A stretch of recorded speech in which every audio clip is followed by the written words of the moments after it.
I took my stand in the midst of the world, and in flesh I appeared to them. I found them all drunk, and I did not find any of them thirsty. My soul ached for the children of humanity, because they are blind in their hearts and do not see. For they came into the world empty, and they also seek to depart from the world empty. But now they are drunk. When they shake off their wine, then they will repent.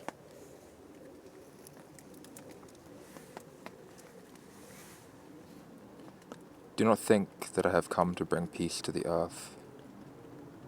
I have not come to bring peace, but a sword. For I have come to set a man against his father, and a daughter against her mother, and a daughter-in-law against her mother-in-law, and a person's enemies will be those of his own household.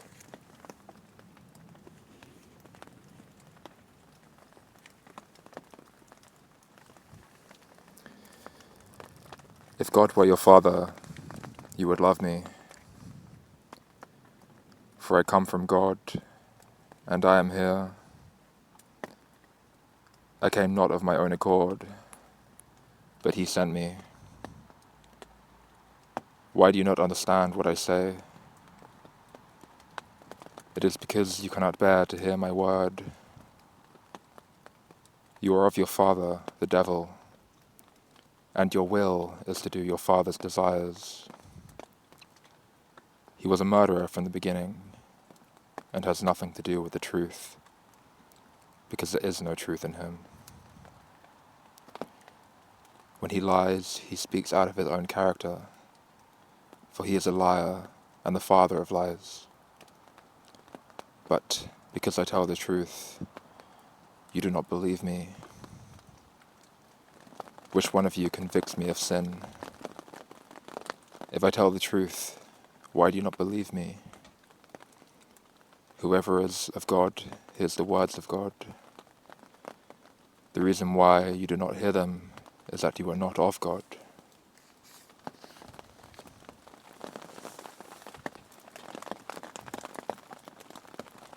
If the world hates you, know that it has hated me before it hated you. If you were of the world would love you as its own.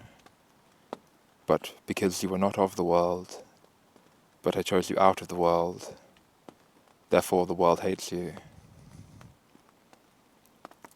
Remember the word that I said to you. A servant is not greater than his master. If they persecuted me, they will also persecute you. If they kept my word, they will also keep yours. But all these things they will do to you on account of my name, because they do not know him who sent me. If I had not come and spoken to them, they would not have been guilty of sin. But now they have no excuse for their sin. Whoever hates me hates my Father also. If I had not done among them the works that no one else did, they would not be guilty of sin. But now they have seen and hated both me and my Father. But the word that is written in their law must be fulfilled. They hated me without a cause.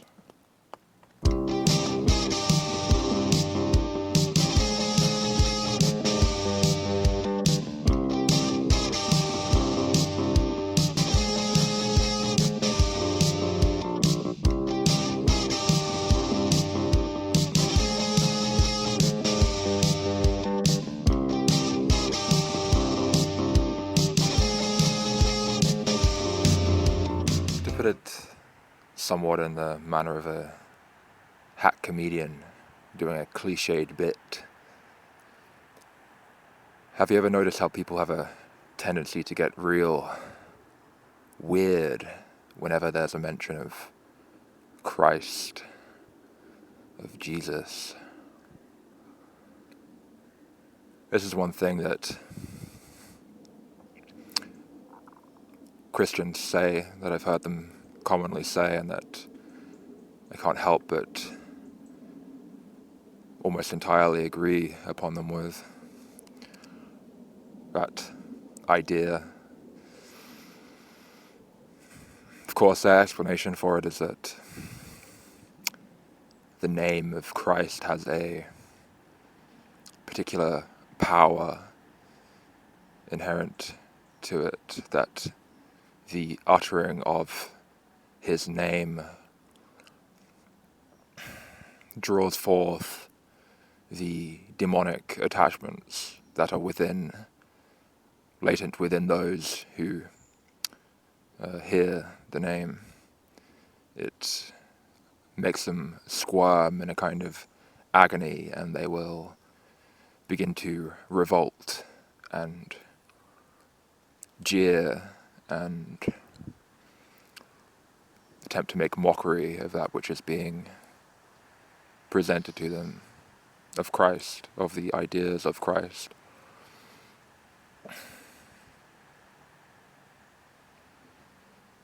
I used to watch a lot of these street preaching videos, and it was quite interesting to see how extreme a great many people's reactions were to Christianity, moreover, to simply the name of Christ.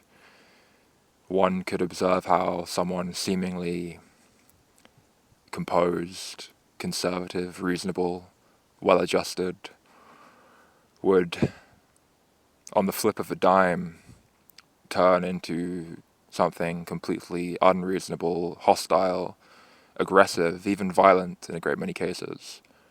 I recall seeing a preacher be stabbed, actually, on one occasion, which, I mean, I don't know about you, but that seems wholly unwarranted, whatever your opinions on Christ may happen to be, unless you're a theological Satanist, perhaps, and maybe you're not in agreement at all, but anyone else, right, secular or otherwise, I think would agree that that's a little bit disproportionate, right? And I mean, sure, like a secular explanation of this phenomena would be that, to attribute it to the fact that in a great many cultures,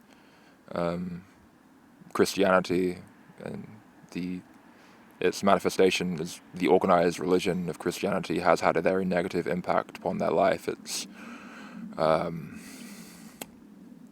well, first of all, by way of conquest, eradicated the native culture, usually in a genocidal fashion, at least in part, if not entirely.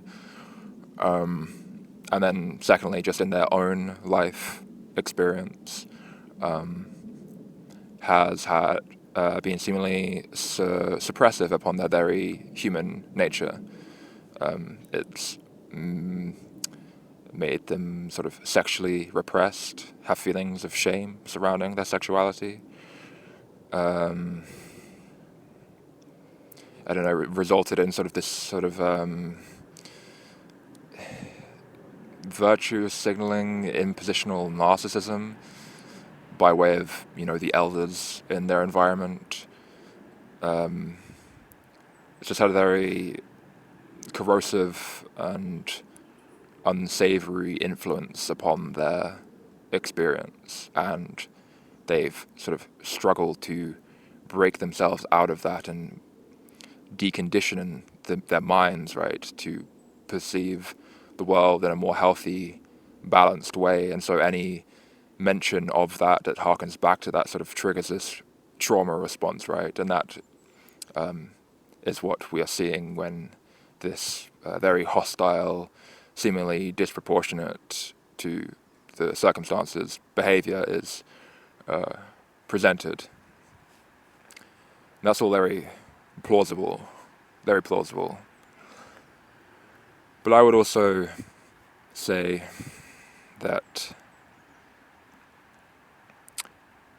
particularly when one is separating Christ from Christianity, which in my view is what one should be doing. I think it presents a very different picture of what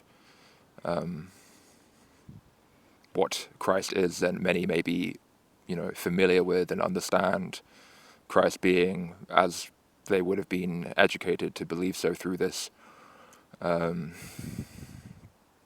filter of the religion that is apparently predicated upon his ideas, but in reality really very much isn't, certainly in the way that so-called Christians conduct themselves anyhow. It is very un-Christ-like and very worldly, basically. But so when such is done, when one makes to present the ideas of Christ himself, the words that are directly attributable to him, when one makes to present those to an inherently incredulous person, right? A non-believer, say. And they still respond in this very hostile, aggressive manner that is seemingly wholly disproportionate to the circumstances. I would say there's a few other things going on, separate to what I've previously addressed of demonic activity and this trauma response relating to ancestral trauma from the times of conquest and genocide, and then personal, subjective trauma from their own life, their own involvement with the quote-unquote church, which is really, not the church at all, because to address the teachings of Christ, right, a church, in his view, was when, one or two or more people who subscribed to his views were in communion with one another. That's it. That was the church. It's a group of similarly minded individuals getting together to sort of engage in this brotherly love, right? That's it. But, okay, so even if that is the case, one presents these ideas of Christ to this speculative or hypothetical, incredulous, non-believing person, right? And they still engage in this hostile behavior, then, I would say that the other things that are going on is this over attachment to ego, this investment in oneself and the story of oneself. One is still completely married to the world, to worldly things, and are wholly identified with them. For example, if one proposes this idea of turning the other cheek, right, people don't like that at all, because they want to have revenge. They are folding to this instinctive, knee-jerk, reactive desire for revenge, to hurt someone who has hurt them. But in my view, when one is able to see through the appearances of things, to understand the true dynamics and not the superficial dynamics of reality, the folding to this desire for revenge makes no sense whatsoever, and the desire for it itself will dissolve as a result of this perception that leads to a deeper understanding of what is occurring here. And I sort of, I guess if you've listened to others of these recordings, you would understand kind of what I'm getting at here, this deeper strata of subjectivity that one can experience. And I suppose one has to experience it for themselves in order to really understand what I'm talking about. It's not going to me trying to meticulously break down what that is and how to get there isn't going to really help. One has to have the experience for themselves. One has to find their own way, basically.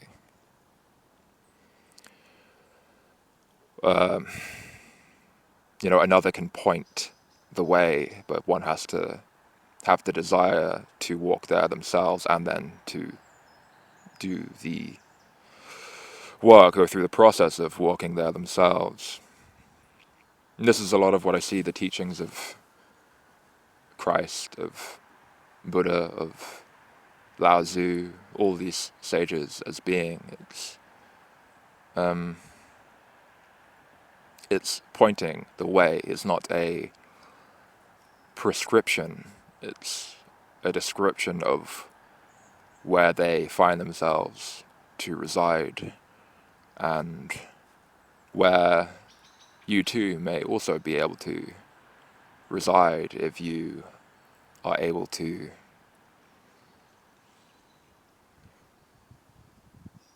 find that similar kernel that is that their words circle around.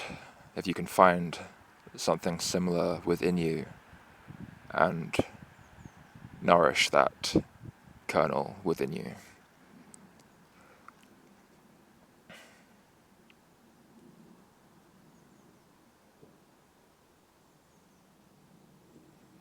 Yeah, I suppose I could say more about reasons as to why people react in this very hostile way, other than the ones I've outlined, but I suppose that gives a reasonable overview. Yeah. Maybe something else will occur to me, but I guess I feel it's certainly better to not burrow deeply into these things and try to over-explain them. It's better to try and give the most simple, concise articulation of it that one can, and then allow the listener or the observer to try to find how that may or may not correspond with their own experience. Okay. Thank you for listening.